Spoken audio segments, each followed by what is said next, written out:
Cuando un forastero pone un pie en su pueblo, el cuerpo de policía local lo ve como una víctima fácil de la que aprovecharse. Sin embargo, ignoran por completo que ese forastero es un marín experto. No cayó en este pueblo por casualidad, sino para hacer justicia.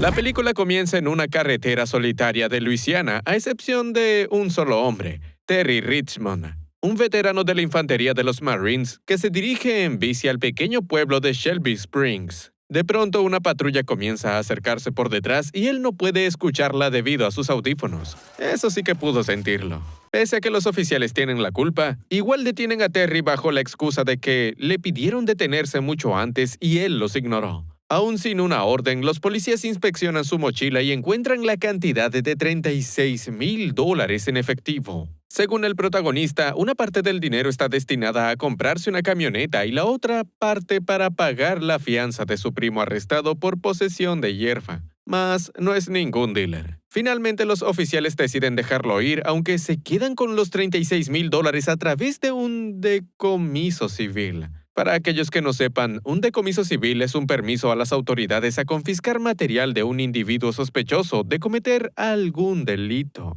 La cuestión es que Terry no cometió ninguno. Fastidiado, el protagonista se presenta en el juzgado a explicarle su situación a Elliot, el secretario judicial. Por desgracia, Elliot no puede hacer nada contra un decomiso civil, y a falta de dinero tampoco puede sacar a Mike de la cárcel. Peor aún, dentro de poco será enviado a la prisión estatal. Si bien no hubo suerte con Elliot, el protagonista atrae la atención de una empleada llamada Summer McBride, que le informa que puede recuperar su dinero por la vía legal. Pero es un proceso demasiado tardado. Lo que ella sí puede hacer es ir preparando los formularios de la fianza de Mike. Y hablando del caso, se le hace curioso que su fianza sea de $10,000 cuando solo fue acusado de posesión. Terry admite que hubo algo más que fue eliminado de sus antecedentes. Resulta que Mike fue testigo de un asesinato de primer grado perpetrado por el líder de una pandilla. Y ya soltó detalles de ello a la policía. Si acaba en una prisión estatal, ni siquiera sobrevivirá el primer día. Al escuchar esto, Summer le informa que el traslado de su primo es para el jueves, así que tiene hasta ese día para conseguir los $10,000 de su fianza. Cuando Terry le agradece por su ayuda, ella confiesa que sabe lo que es estar en su posición. Al otro día, el protagonista se presenta en la comisaría a reportar el robo de su dinero. Conforme describe a los asaltantes, la oficial Jessica Sims se da cuenta de que está hablando de sus propios colegas. Terry también trajo evidencia de que se ganó esos $36,000 de forma honrada, en un negocio con su ex socio comercial, el señor Liu. Claro que tampoco esperaba que le devolvieran el dinero como si nada. Solo quería una excusa para entrar a la comisaría y estudiarla con mucho detenimiento. Su acusación pronto lo convierte en el blanco de Sandy Burney, el jefe de policía local y un viejo zorro que conoce los trucos del Marine, como que está grabando su conversación. El protagonista tampoco da su brazo a torcer, amenazando con llevar el caso a los tribunales, a menos que le den los $10,000 necesarios para la fianza de su primo. Luego de pensarse la oferta, Burney decide aceptarla y le asegura que el lunes hará en efectivo su acuerdo. Llegado el día, Terry se presenta a la estación solo para descubrir que el autobús en el que iba su primo ya partió a la prisión. Se suponía que era el jueves. Sin tiempo para quejarse de Burney, el hombre pedalea lo más rápido posible hasta alcanzar el bus y le promete a Mike que lo sacará de ese aprieto. A falta de dinero, el Marine recurre al señor Liu, aunque este se lamenta de que no puede ayudarlo, dado que la policía de Shelby Springs lo acusó de esconder drogas en su restaurante y fue allanado por las autoridades. Si antes ya habían sospechas, esto lo confirma. Los hombres de Burney son corruptos. Desesperado, el protagonista pasa por el juzgado en busca de Summer, quien por desgracia no puede hacer mucho por él, al menos dentro de ese lugar. Una vez lejos de ojos mezquinos, ella le revela que encontró más casos similares al de su primo procesados por la policía local. Las fianzas son demasiado altas para delitos tan menores, algo de lo que se están aprovechando los policías. Por ende, la única opción de Terry sigue siendo conseguir los $10,000 cuanto antes. Mientras tanto, en la comisaría, el oficial Lana le lee a su jefe un informe sobre el Marine que tanto los ha fastidiado. Si bien se retiró hace años con un título honorable, no parece que haya tenido experiencia en combate. Justo entonces, el susodicho se asoma por la entrada de la comisaría y no sé yo si así se ve a alguien que no tiene experiencia en combate. Valiéndose de diplomacia, el protagonista pide que honre el trato que tenían, mas el jefe de policía le parece indignante que quiere exigir en su territorio. Ante la sonrisa arrogante del anciano, Terry le advierte que no se leyó del todo bien su expediente del ejército, en especial las siglas PACE. La P significa primario. Era el objetivo principal de venir a la ciudad con el bolso de dinero. La A va por alternativo, representando el trato que no pudo hacer con la policía. Y la C significa contingencia, implicando el restaurante que los oficiales cerraron injustamente. Y después de esta conversación, ya llegamos a la E. ¿Saben qué significa? Emergencia, con todo lo que eso conlleva. You're in between us. Luego le ordena a Jessica abrir el depósito y entregarle $10,000 del dinero confiscado. Aún en esa situación continúa honrando el trato. En el depósito, el hombre se fija en el inmenso arsenal y en las cantidades obscenas de dinero confiscado. Eso no es lo normal en una comisaría. Como la única salida es la misma entrada, obliga a Jessica a sacarlo como si fuera un recluso, aunque verdaderamente no está esposado. Mientras se alejan de la comisaría, Terry se percata de que los demás oficiales tienen patrullas de última línea y a ella le dieron un auto caducado. Una vez lo suficientemente lejos, Jessica lo deja ir con su bicicleta y él le agradece por su colaboración. Es la única policía de la zona que no parece tener maldad. Con las autoridades recorriendo las calles, el protagonista se las arregla para llegar al juzgado y pagar la fianza de su primo, con ayuda de Summer. En cuanto termina el proceso legal, la policía irrumpe en el lugar con la intención de arrestar al Marine. Tell the chief I said.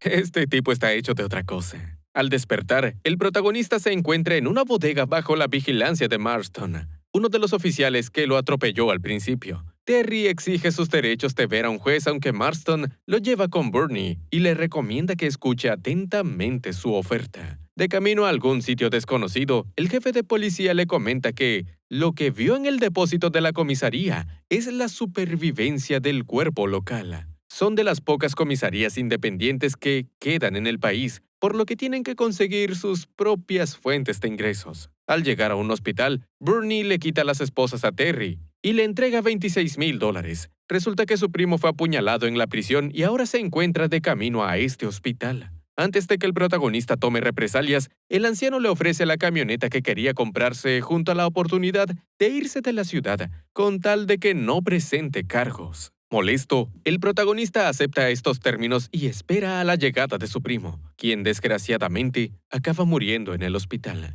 Esa tarde, mientras Summer lo lleva fuera de la ciudad, ella se lamenta de la pérdida de Mike, aunque le propone hacer justicia por los otros condenados en su situación. Sin embargo, Terry lo ve como una misión sin propósito. Al final, la corrupción siempre ganará, así como le pasó a él. Luego de separar caminos con Summer, pasa a reclamar su nueva camioneta. A mitad de la noche, Summer se despierta por sonidos raros en su casa. En el baño, encuentra una jeringa usada y pronto se da cuenta de que la usaron en ella. Los responsables dejaron su firma en la nevera. Comisaría de Shelby Springs. Luchando contra los efectos de la droga, la mujer consigue llamar al protagonista, quien enseguida da media vuelta, retornando al pueblo que juró nunca pisar de nuevo. Después de estabilizar a Summer, esta le confiesa que tuvo problemas con el consumo en el pasado. Si bien eso le costó su matrimonio y la custodia de su hija, el juez se compadeció de ella lo suficiente como para darle un trabajo en el juzgado. Desde entonces, Summer se ha esforzado en convertirse en abogada y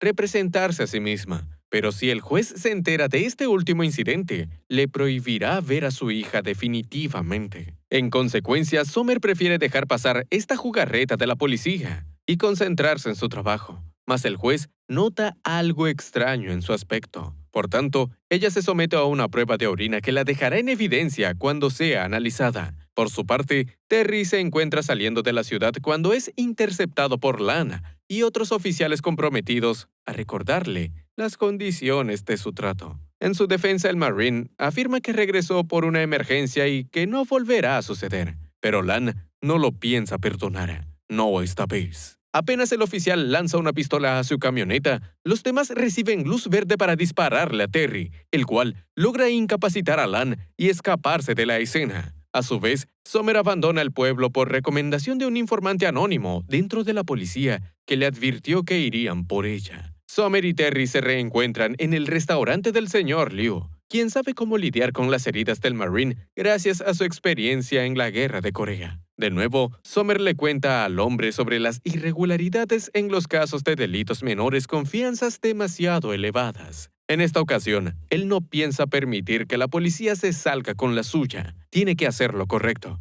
no solo en memoria de su primo Mike, sino en nombre de todos aquellos que no pudieron defenderse. Ambos regresan de incógnito a Shelby Springs y toman por sorpresa a Elliot, el primer filtro de seguridad judicial. Si bien su familia está bajo amenaza, él no puede evitar sentirse parte del problema. Por ello, les da algunas pistas que podrían ayudarles en su cruzada. El siguiente paso es interrogar al juez, para lo que Terry irrumpe en su hogar con todo un outfit de ninja. Igual es un poco excesivo si quieres intimidar a un anciano, aunque hay mucho en juego. Summer, por su parte, le exige explicaciones respecto a demandar por un caso similar al de Mike en el que estuvo involucrado Bernie. El acuerdo final le costó demasiado dinero al pueblo, hasta el punto de dejarlos al borde de la bancarrota. Ante esta situación, Bernie y sus hombres tuvieron que buscar otras fuentes de ingreso, como las confiscaciones y demás vacíos legales que al menos ayudaban al pueblo a mantener las luces encendidas. Es una dinámica casi perfecta a excepción de los arrestos menores por malentendidos, como Terry, por ejemplo. Si de ellas surge una demanda, adiós a toda la operación ilegal de la policía. En consecuencia, las autoridades procuran reducir los cargos de esos arrestos menores para que se queden en la corte local, donde no hay defensor público que pueda disputar la fianza. Durante su detención, esas personas no pueden obtener material audiovisual de su arresto,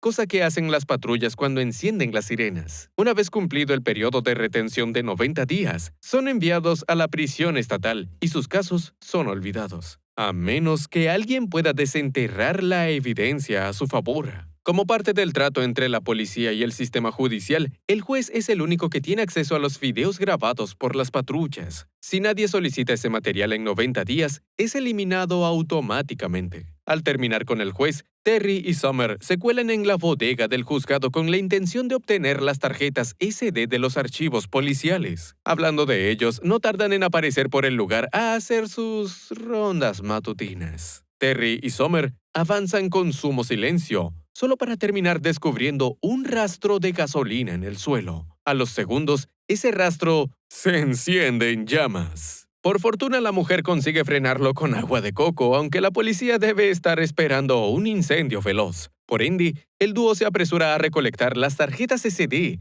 incluyendo la del arresto de Mike. Con esto en su poder, reavivan el fuego para que los policías no sospechen. Mientras que Terry terminó con sus asuntos en este sitio, Summer todavía quiere algo más: la prueba de orina, que podría costarle su hija. Si bien da con esto, es sorprendida por un par de oficiales y el protagonista no puede hacer más que ver cómo se la llevan. Enseguida, el Marine se dirige a la comisaría y toma por sorpresa a Lana, usando su radio para comunicarse con el resto de agentes. De esa forma les propone un intercambio. Ellos liberan a Summer y él les entrega las tarjetas SD que podrían condenarlos de por vida. ¿Lugar del intercambio? Una zona abandonada del pueblo conocida como Rebel Ridge. Llegado el amanecer, vemos que prácticamente toda la fuerza policial se encuentra en ese sitio, como si estuvieran esperando a un ejército entero. Bueno, no se equivocan. Uno de los pocos que se quedó en la comisaría fue Bernie,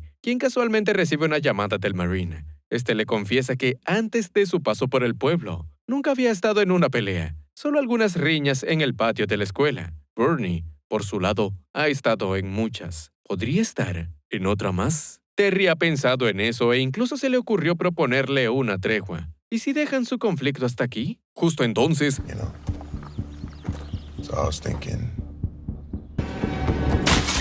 Don't you fucking move! God damn it. En realidad, Terry se encuentra fuera de la comisaría y está abriendo el depósito con la potencia de su camioneta. I know you wouldn't show up to your own show. Mientras el anciano trata de recuperarse, el protagonista reconoce a Jessica como Sérpico, la informante de la policía que estaba ayudando a Summer. Por ende, él le confía las tarjetas SD y espera que le cubra las espaldas ante el regreso de sus compañeros. No obstante, Jessica lo encañona en cuanto tiene la oportunidad. Quizás él se apresuró en señalarla como Sérpico. Jessica lo entrega a Lan, quien de inmediato pisotea las tarjetas SD, destruyendo la evidencia incriminatoria. Hecho eso, le dice a Terry que puede irse con Summer, solo que ella está sufriendo una sobredosis cortesía de los oficiales. Sorprendentemente, Marston protesta ante el intento de acabar con Summer, por lo que el protagonista se da cuenta de que él es Sérpico. En medio de eso, argumentando que pueden echarle la culpa a un difunto Marston. El Marine aprovecha la discusión entre los policías para zafarse de ellos junto a Marston, iniciando una batalla campal. Malherido, Marston le sugiere que active la sirena de una patrulla, ya que desencadenaría la grabación automática, con las granadas de humo como su cobertura. Me parece que, con Lan, disfrutó más de la cuenta. Al llegar al auto donde se encuentra Summer, activa la sirena para grabar la escena. Pese al estado de Marston, Terry igual pasa por él, y este le explica cómo administrarle Narcan a Summer, deteniendo la sobredosis. Con un neumático pinchado, el trío no puede ir demasiado lejos. A su vez, la policía se prepara para detenerlos con una maniobra en conjunto, más Jessica. Al ser informados de que se aproxima la policía estatal, las otras patrullas cambian de bando y escoltan al Marine al hospital. Mientras Summer y Marston son ingresados, Terry se queda con el disco duro de la patrulla, asegurando así la evidencia en contra de la red de corrupción de Shelby Springs. Su trabajo ha terminado. Definitivamente el anillo del próximo Linterna Verde ha caído en buenas manos. Si te gustan las historias intensas, te invitamos a ver esta otra, en la que un hombre toma justicia por cuenta propia luego de que las autoridades le fallaran.